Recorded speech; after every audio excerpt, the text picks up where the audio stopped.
নেতাজি সুভাষচন্দ্র সম্পর্কে বলতে গেলে অনেক কথাই বলতে হয়, তো আমি খুব সংক্ষিপ্ত আকারে একটু বলে দিচ্ছি। 1897 সালের 23শে জানুয়ারি তিনি উড়িষ্যার কটক শহরে জন্মগ্রহণ করেছিলেন। নেতাজি সত্যি একজন দেশপ্রেমিক ছিলেন, সেই জন্য তাকে দেশনায়ক উপাধিও দেওয়া হয়েছিল। আমরা এটুকু জানি যে ব্রিটিশ সরকার আমাদের ভারতবর্ষকে 200 বছর ধরে পরাধীনতার শৃঙ্খলে আবদ্ধ করেছিল। এই পরাধীনতার শৃঙ্খল মোচনে কিন্তু নেতাজির একটা অসামান্য অবদান আমরা কিন্তু দেখতে পাই। এই নেতাজির এই অবদান এর কথা বলতে গেলে আমাদের বলতেই হয় যে নেতাজির সঙ্গে গান্ধীজির কিন্তু একটা চরম বিরোধ ছিল। সেটা কিন্তু তার রাজনৈতিক মতাদর্শ এবং গান্ধীজির যে সত্যাগ্রহের প্রতি আস্থা, সেটা কিন্তু নেতাজি কখনোই খুব ভালো করে মেনে নিতে পারেননি।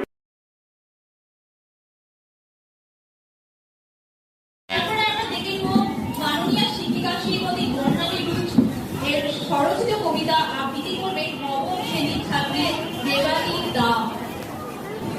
আজ শিক্ষক দিবস। আমাদের রামপুরহাট গার্লস হাই স্কুলে আমাদের সকলের প্রিয় শিক্ষিকা শ্রীমতী বর্ণালী রুজ ম্যাডামের স্বরচিত একটি কবিতা আজ আমি পাঠ করতে চলেছি। তাকে আমার অন্তরাল থেকে অত্যন্ত প্রণাম জানিয়ে এই কবিতা শুরু করছি। কবিতা হে মহাজীবন। সরস্বতীর গর্ভ তুমি হে মহাজীবন, তাই বুঝি করবে তোমার সে তো শুক্র বছর। ঝড় নয়, ঐশ্বর্য নয়, জ্ঞানী সম্পদ জানাইলে বিশ্বজনে হে জ্ঞান থাকে।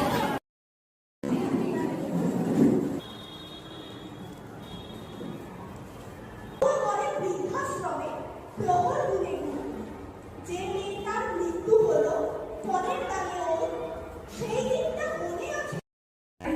দেয় না মর্যাদা, তারা হলো একটি মূর্খ। এই মূর্খদের বোঝাতে, নারীদের সম্মান জানাতে এই নারী দিবসের আয়োজন। এবার দেখে নিচ্ছি আমাদের শিক্ষিকা মহাশয়া বর্ণালী রুজ মহাশয়াকে। উনি একটি সংক্ষিপ্ত বক্তব্য তোমাদের সামনে রাখবে আজকের এই দিবস। 8ই মার্চ আন্তর্জাতিক নারী দিবস। আমরা রামপুরহাট গার্লস হাই স্কুলে আমরা আজকে একটা ছোট্ট অনুষ্ঠান করছি।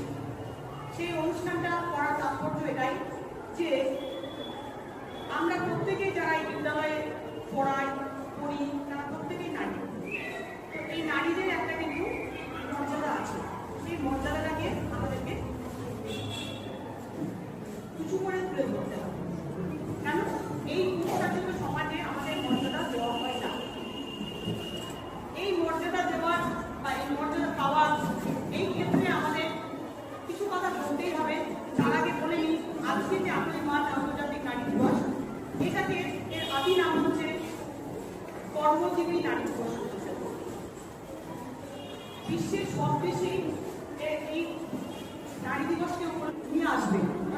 নারী হচ্ছে সৃষ্টির ধ্বংসকারী নয়, নারী কি সৃষ্টিকে সংরক্ষণকারী। কারণ নারী যদি না থাকে তাহলে সৃষ্টি থেমে যাবে। আমরা সেটাই কিন্তু চাইবো না। আমরা চাইবো সৃষ্টি অব্যাহত হোক এবং সৃষ্টি আমাদের মধ্যে জেগে থাকুক। আজকে এই নারী দিবসে আমরা একটাই জিনিস তোমাদেরকে বারবার বলছি, তোমরা লেখাপড়া শেখার সঙ্গে সঙ্গে নিজেদের মর্যাদা সম্পর্কে সচেতন হও। তোমরা নিজেদের অবস্থান সম্পর্কে সচেতন হও। তোমাদের নিজেদের অধিকারটা নিজেদেরকেই নিতে হবে, যেটা অন্য কেউ দেওয়ার জায়গায় থাকবে না। তো আজকে নারী দিবসে তোমরা সেই নিজেদেরকে শপথ পূরণ করো। আমরা আমাদের জায়গাটাকে, আমরা আমাদের সমাজ।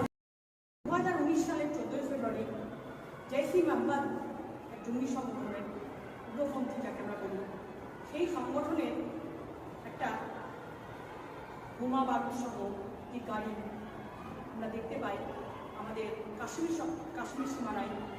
তাদের এই দিনটাকে স্মরণ করে আজকে আমরা তাদের উদ্দেশ্যে আমরা কালো ব্যাজ পরিধান করেছি এবং আমরা মোমবাতি জ্বালিয়ে এই দিনটি